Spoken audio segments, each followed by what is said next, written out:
welcome back to my channel. If you're new here, my name is Amra. I hope that you will consider subscribing and stick around. आज हम domestic violence के बारे में बात करेंगे और हमारी एक गेस्ट है हमारे साथ जो एडवोकेट हैं सिंध हाई कोर्ट्स की। उनका नाम है ईना सिद्दीक। अस्सलाम वालेकुम ईना, क्या हाल है आपका? Walaikum assalam. Alhamdulillah. How are you doing? Good, thank you. Eena, I would like to start by saying कि आप हमें अपने बारे में कुछ बताएं, अपने बैकग्राउंड के बारे में और आप क्या करती हैं। मैं एक एडवोकेट हूँ हाई कोर्ट की और मैंने अपना LLB किया है यूनिवर्सिटी ऑफ लंदन से in 2014 and then I practiced here for 2 years and later I went for my masters for in intellectual property laws to Cardiff University UK and currently I'm practicing here in Sindh, Karachi. Very nice. Ina, आप ये बताएं कि पाकिस्तान में इस वक्त क्या situation है domestic violence के हवाले से? पाकिस्तान में domestic violence itself and even women, औरतें इतनी ऑप्रेस हैं यहाँ पे। औरतें हमेशा एक विक्टिम ही रही हैं पाकिस्तान में। जो सिचुएशन वो इतनी अच्छी नहीं है क्योंकि औरतों को अपने हक पता ही नहीं है। उनको पता ही नहीं है कि हम इस चीज के लिए कैसे लड़ सकते हैं। और ये सब problems are not just in the lower middle class, ये सब नीचे के तबके में नहीं है। Upper class, upper middle class, even upper class जो हम कहते हैं हमारे क्रीम क्लास है, उसमें भी डोमेस्टिक वायलेंस होता है। डोमेस्टिक वायलेंस सिर्फ और सिर्फ फिजिकल असॉल्ट तक महदूद नहीं होता, वर्बल भी होता है। मैंने आपके आर्टिकल्स भी पढ़े हैं। You have done in depth analysis on the domestic violence act 2013 जो सिंध में पास हुआ था। तो could you tell us about that, about the strengths and weaknesses of the law and also the procedure for filing a case? Yes, domestic violence act जो 2013 है, it's a very wide act. Domestic violence सिर्फ और सिर्फ violence, physical violence तक महदूद नहीं है। For the first time in Pakistan it also includes verbal violence. अगर एक हस्बैंड अपनी बीवी से बदतमीजी से बात करता है या गालियां दे के बात करता है या ऐसी चीज जो कि अनएक्सेप्टेबल है, even that is considered a crime. And thanks to this act, ये act not only covers domestic violence, it also covers cyber stalking. So it's so vast, it's so wide कि इसके benefits तो बहुत ज्यादा है। बिल्कुल। Talking about the procedure of filing a case, this act has made it very very very simple. तो मैं सबसे पहले तो ये बताऊंगी कि जैसे कि बाकी क्राइम्स में you have to go and file a complain in a police station, इसमें ये नहीं है। आपको पता है जो थाना कल्चर हमारे पाकिस्तान में है, एक औरत का एक थाने में, एक स्टेशन, पुलिस स्टेशन में जाना ही एक इतनी उसकी हैरेसमेंट होती है। वो अपना जाके अपना दुख, अपना दर्द कैसे बताए कि उसके साथ क्या हुआ है, उसके खावन ने या उसके ससुराल वालों ने या जो भी लोग हैं जिन्होंने उसके साथ ये सब किया है, वो कैसे बताए जाके। वो तो कल्चर ही ऐसा है कि वो इतना अनकंफर्टेबल होता है एक औरत के लिए कि वो तो ये कर ही नहीं सकती। So thanks to this act you don't have to go to a police station to file a complaint. आप स्ट्रेट अपने कंसर्न्ड मैजिस्ट्रेट के पास जाएंगे और अपनी कंप्लेन फाइल करेंगे। वो किसी भी जबान में हो सकती है। It can be in English, Urdu में, सिंधी में। आप अपनी पूरी बात लिखेंगे और अपने मैजिस्ट्रेट को देंगे, जी मेरे साथ ये हुआ है। और मैजिस्ट्रेट जो है वो जो भी रिस्पोंडेंट है, जिसने भी ये सब किया है, उनको एक तारीख पे बुलाएंगे। द जज will summon the respondent and meanwhile this is happening, if you prove that आपके साथ फिजिकल असॉल्ट हुआ है, आपके पास तस्वीरें हैं, आपके पास सबूत है, या आपके साथ वर्बल असॉल्ट हुआ है, जैसे कि आपके पास रिकॉर्डिंग्स हो कि आपको धमकियां आती हैं, आपको गालियां देता है कोई, जो भी इस तरह की सिचुएशन अगर आप जज साहब को आगे दिखाते हैं, तो अंडर दिस एक्ट द जज हैज टू पावर्स। ये दो रिलीफ्स दे सकता है जज। पहला कि प्रोटेक्शन ऑर्डर और दूसरा रेजिडेंस ऑर्डर। मैंने अपने खुद के केसेस में बहुत कई बार ये दोनों ऑर्डर भी लिए हैं। पहला मैं आपको बता देती हूँ कि प्रोटेक्शन ऑर्डर क्या होता है। प्रोटेक्शन ऑर्डर होता है जब एक कंसर्न्ड, आप जहाँ पे भी रहती हैं, जो विक्टिम है या वो जो अपने हस्बैंड के साथ जहाँ रहती थी, वहां के कंसर्न SHO को, जो कोर्ट है, वो ऑर्डर देगा कि इस विक्टिम को आप प्रोटेक्शन दें। इट कैन बी कि आप पुलिस वाला, उसके पुलिस गार्ड आप तैनात कर देंगे, ऑन एंड ऑफ उन पे चेक रखेंगे कि आप वो सेफ फील कर रही हैं। और दूसरा होता है रेजिडेंस ऑर्डर। रेजिडेंस ऑर्डर में यू रिस्ट्रेन द रिस्पोंडेंट। आपकी वर्क प्लेस, आपका घर, वो रिस्पोंडेंट आपके घर में नहीं आ सकता, आपकी वर्क प्लेस में नहीं आ सकता। And when we talk about husband and wife, और एक वाइफ जो अपने हस्बैंड के साथ ही रहती है, तो कोर्ट ऑर्डर दे सकता है कि हस्बैंड वाइफ के रूम में भी नहीं आ सकता। And not just that, even verbally you can the court has the power कि वो आपको कॉल भी नहीं कर सकते, आपसे बात भी नहीं कर सकते। फिजिकल कॉन्टैक्ट तो बहुत दूर की बात है। तो ये दो जो That's रिलीफ्स very हैं, दे good. आर वेरी पावरफुल, और ये दोनों भी मिलती हैं। और अगर इसकी इम्प्लीमेंटेशन ना हो तो आप जेल जा सकता है बंदा। जो भी इसकी इम्प्लीमेंटेशन नहीं करेगा उसको जेल हो सकती है पुलिस की कंटेम्प्ट ऑफ कोर्ट में। So it's really good, it's very powerful. That's excellent. लेकिन मुझे ये बताएं कि क्या ये एक्चुअली इम्प्लीमेंट हो रहा है? Like how well is this being implemented? Implementation जैसे जुडिशरी तो बहुत अच्छे से इम्प्लीमेंट कर रहे हैं। जैसे इसके अंदर आपको वकील की भी जरूरत नहीं है, मैंने आपको जैसे बताया। एफआईआर कटाने की जरूरत नहीं है, you yourself and your complain. Implementation तो तब बेहतर होगी जब औरतों को पता होगा कि उनके हकूक क्या हैं, उनके राइट क्या हैं। When we talk about the judiciary, the work is the results are very fruitful because मुझे काफी प्रो बोनो केसेस मिले हैं थ्रू द एनजीओज, जिसमें हमारे सब ही पॉजिटिव आउटकम्स ही आए हैं, बहुत फ्रूटफुल रिजल्ट्स थे।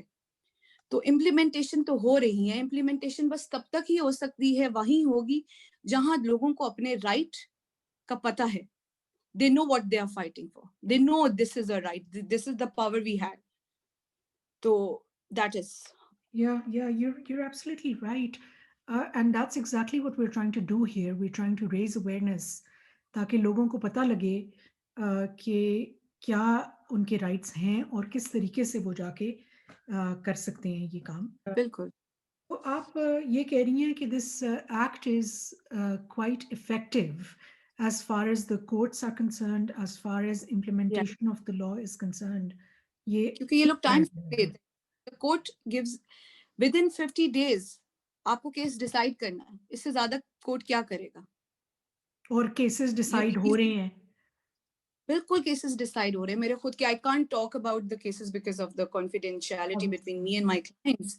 बिल्कुल हो रहे हैं। प्रॉब्लम बस ये है कि जहां अवेयरनेस नहीं होगी, जहां औरतों को ये पता नहीं है कि उनके पास ये पावरफुल एक्ट है, वहां इम्प्लीमेंटेशन नहीं होगी क्योंकि they are not fighting for it. The women who are fighting for it under this act, the results are really good, they are fruitful. तो जिस तरह हम ये इंटरव्यू कर रहे हैं और ये यूट्यूब के ऊपर डालेंगे, एक किस्म की अवेयरनेस तो ये होगी, लेकिन क्या government are they doing anything to raise awareness about this law? They are doing not their bit, I would say. They are doing little bit, I would say. सबसे राइट। इम्पोर्टेंट एक act को enact करना ही बहुत नहीं होता। एक act की awareness फैलाना बहुत जरूरी है। You know, in our country, the literacy rate is very low.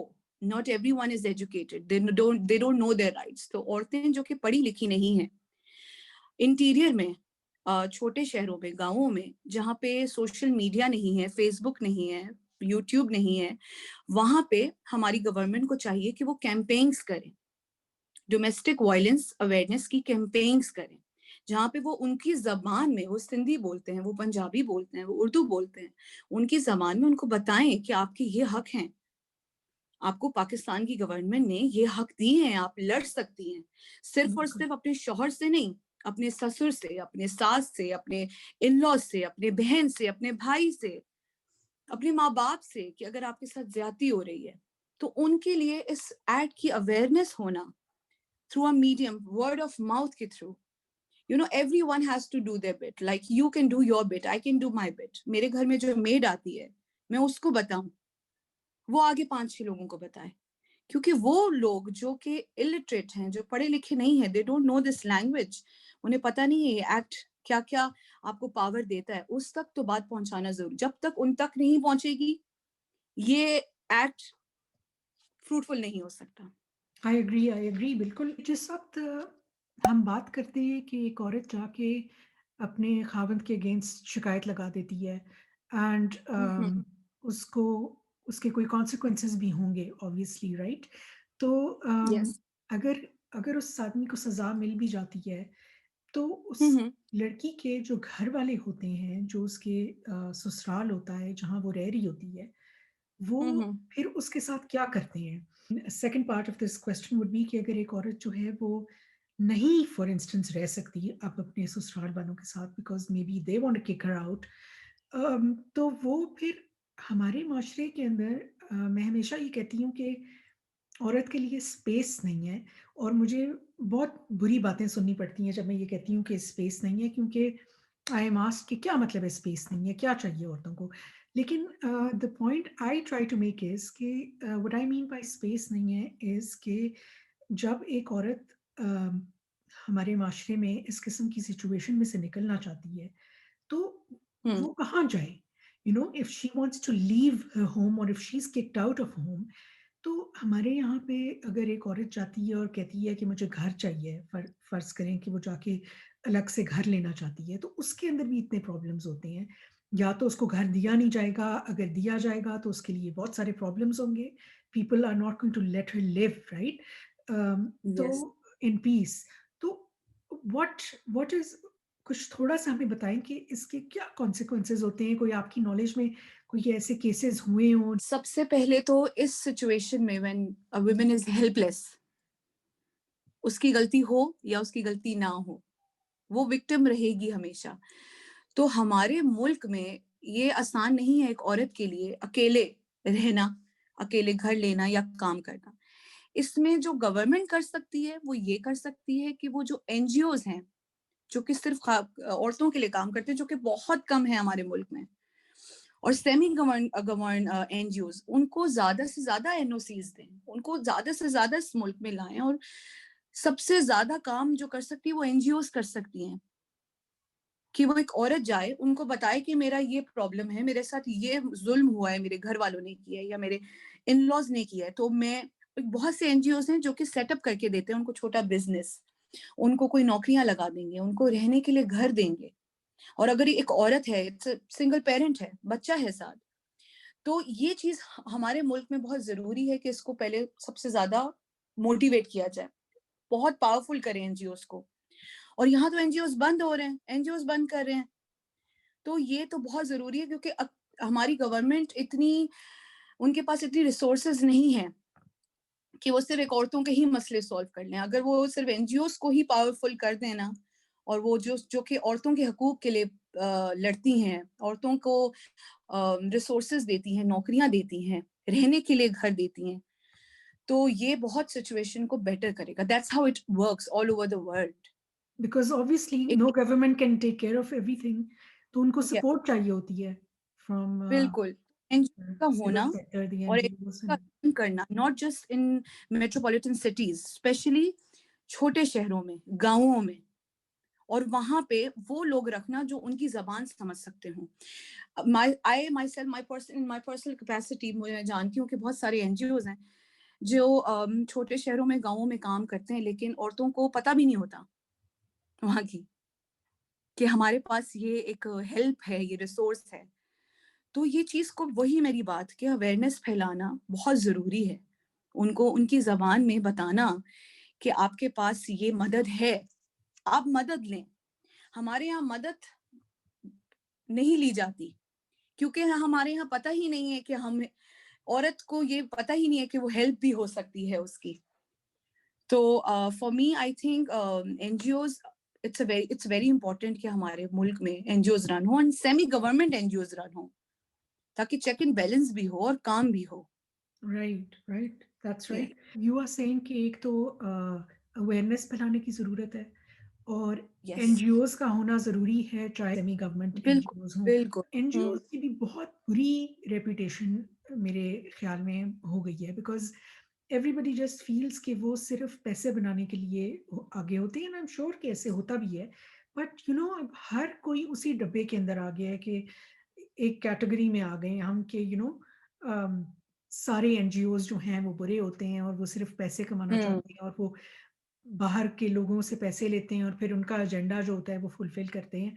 तो आई थिंक बिल्कुल। एनजीओज को भी थोड़ा सा ना अपनी रेपुटेशन को बेहतर करने के लिए शायद काम करने की जरूरत है। हर चीज में करप्शन होती है, चेक एंड बैलेंस नहीं होता, पर हमारे पास और ऑप्शन नहीं है, बिकॉज हमें औरतों को मदद तो करना है, उनको रिसोर्सेज देनी है।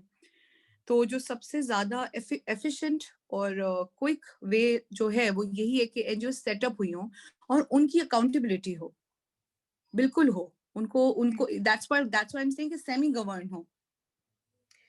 So I would like to say to my viewers here कि ईना जो हैं उनसे आप लोग सवाल करें in the comment section below and हम उनको दोबारा से बुलाएंगे to answer those questions इंशाल्लाह. So do ask questions because that's really necessary. हो सकता है कि मैं वो सवाल ना कर रही हूँ जो आपके दिमाग में आ रहा हो. So must ask questions. आपके सवाल करने से और उनके जवाब देने से दूसरे लोगों की भी मदद होगी. आपके ख्याल में कि इम्प्लीमेंटेशन हमारी किस तरह ज़्यादा इफ़ेक्टिव हो सकती है पाकिस्तान में? लॉज़ की इम्प्लीमेंटेशन जो है, स्पेशली औरतों के हवाले से जो लॉज़ हैं, उनकी इम्प्लीमेंटेशन किस तरह बेहतर की जा सकती है? मेरे ख्याल से एक ये भी चीज जरूरी है कि जैसे कि पुलिस स्टेशंस हैं, पुलिस वाले हैं, इनके लिए भी एक अवेयरनेस कैंपेन टाइप होनी चाहिए, जो उनको बताया जाए कि ये डोमेस्टिक वायलेंस एक्ट जो है ये सब कवर करता है कि जब एक औरत उनके पास जाए और उसको नहीं पता, वो उनको बता सकें कि आपके पास जी बीबी ये सब राइट्स आपके पास हैं, आप यूं यूं फाइल कर सकती हैं, आपको तो एफआईआर कटाने की जरूरत नहीं है। तो हर जगह, हर डिपार्टमेंट में को एफिशिएंटली काम करना होगा। जब ये सब डिपार्टमेंट्स एफिशिएंटली काम करेंगे, औरतों को एक एनवायरनमेंट मिलेगी, एक कंफर्टेबल एनवायरनमेंट मिलेगी, तो इम्प्लीमेंटेशन खुद ही बेहतर होती जाएगी। Because this act itself is very powerful and very wide. ये ओके, आपके सिर्फ फिजिकल पे और सिर्फ फिजिकल तक महदूद नहीं, आप ओरल वायलेंस, इमोशनल वायलेंस, किसी तरीके का भी वायलेंस, मैंने आपको बताया जैसे कि इवन साइबर स्टॉकिंग भी इसमें इंक्लूड करता होती है, और सिर्फ हस्बैंड तक नहीं।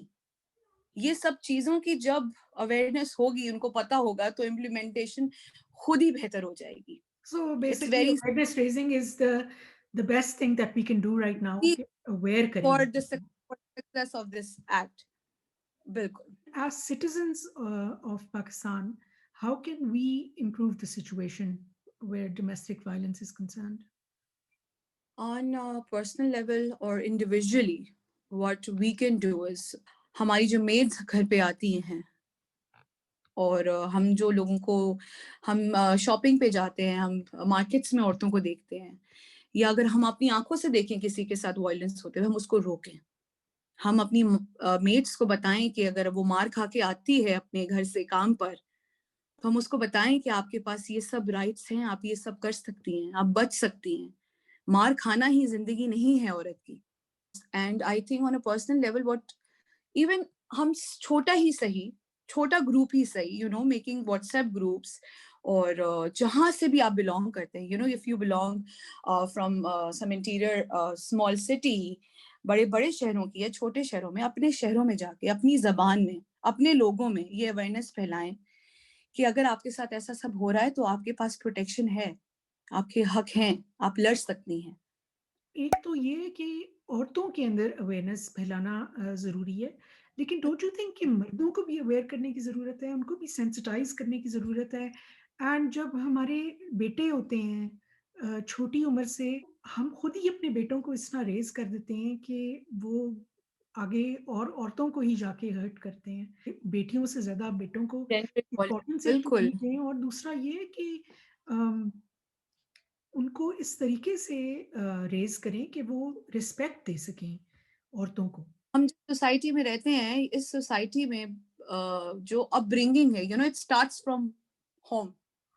आप क्या परवरिश दे रहे हैं अपने बच्चों को, you we always see, the son is treated differently and the daughter is treated differently, when you're sitting on a dinner table, and that's where it the starts right? That's where it that starts. that's where, तो लॉ और इससे सबसे हट के अगर मैं बात करूं, जो सोशल रिस्पॉन्सिबिलिटी है, मैं सिर्फ ये माँ तक नहीं रखूंगी, because it's too much pressure on the women. I think yes. बाप, इवन द पेरेंट्स, इवन जो कि आपके इन लॉज हैं, घर का इन्वायरमेंट ऐसा होना चाहिए कि आप बहुत नहीं, थोड़ी बहुत तो जेंडर इक्वालिटी करें।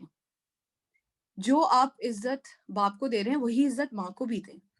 जो बेनिफिट्स और चीजें बेटे को मिल रही हैं वो बेटी को भी मिले।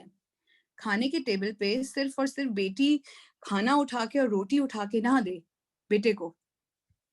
तो जब ये चीजें घर में बैलेंस होना शुरू होती हैं, when you put this in the, आप अपने बच्चों के दिमाग में ये डालें कि you have to respect the women, औरत की इज्जत करना, औरत पे हाथ ना उठाना, ये आप एक एहसान नहीं कर रहे, this is the way of life.